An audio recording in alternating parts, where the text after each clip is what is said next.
বারুইয়ারহাট পৌরসভা বিএনপি ও অঙ্গ সংগঠনের উদ্যোগে বিএনপির ভারপ্রাপ্ত চেয়ারম্যান তারেক রহমান কর্তৃক রাষ্ট্র কাঠামো মেরামতের ৩১ দফা দাবি সংবলিত লিফলেট বিতরণ করা হয়েছে।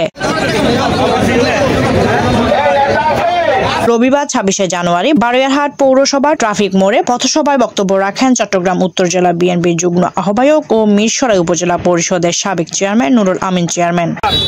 স্বৈরাচারী হাসিনা সরকার সকল প্রাতিষ্ঠানিক রাষ্ট্রের সাংবিধানিক সকল প্রতিষ্ঠানকে ধ্বংস করে দিয়েছে। সেই ধ্বংসকে সংস্কার করে প্রাতিষ্ঠানিক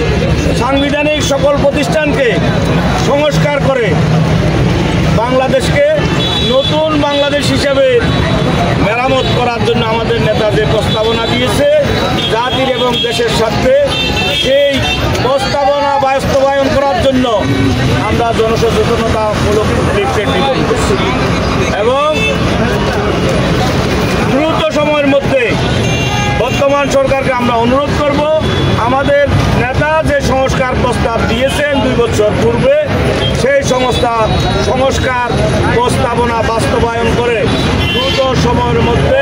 নির্বাচন দিয়ে জনগণের সরকার প্রতিষ্ঠিত করার জন্য ওনাদের প্রতি আমাদের আকুল আবেদন থাকবে। পথসভা শেষে বারুইয়ারহাট পৌরসভা বিএনপির আহ্বায়ক দিদারুল আলম মিয়াজির সার্বিক তত্ত্বাবধানে বারুইয়ারহাট পৌর বাজারের বিভিন্ন স্তরের মানুষের হাতে লিফলেট তুলে দেন চট্টগ্রাম উত্তর জেলা বিএনপির যুগ্ম আহ্বায়ক ও মিরসরাই উপজেলা পরিষদের সাবেক চেয়ারম্যান নুরুল আমিন। এই সময় বারুইয়ারহাট পৌর বিএনপির যুগ্ম আহ্বায়ক নজরুল ইসলাম লিটন, নুরুল আফসার, কামরান সরওয়ার্দী, বিএনপির নেতা মোশাররফ হোসেন, হিঙ্গুলি ইউনিয়ন বিএনপির আহ্বায়ক সালেহ আহমদ, যুগ্ম আহ্বায়ক নাজমুল হক সোহাগ, সদস্য সচিব রফিকুল ইসলাম ভূঁইয়াস, চট্টগ্রাম উত্তর জেলা যুবদলের সহ সাধারণ সম্পাদক ইফতেখার মাহমুদ জিপসন, মিরসরাই উপজেলা ছাত্র দলের আহ্বায়ক মিনহাজ উদ্দিন টিটু, বারুইয়ারহাট পৌর ছাত্র দলের সদস্য সচিব মোহন দে সহ বারুইয়ারহাট পৌরসভা ও হিঙ্গুলি ইউনিয়ন বিএনপি এবং অঙ্গ সংগঠনের নেতাকর্মীরা এতে অংশ নেন।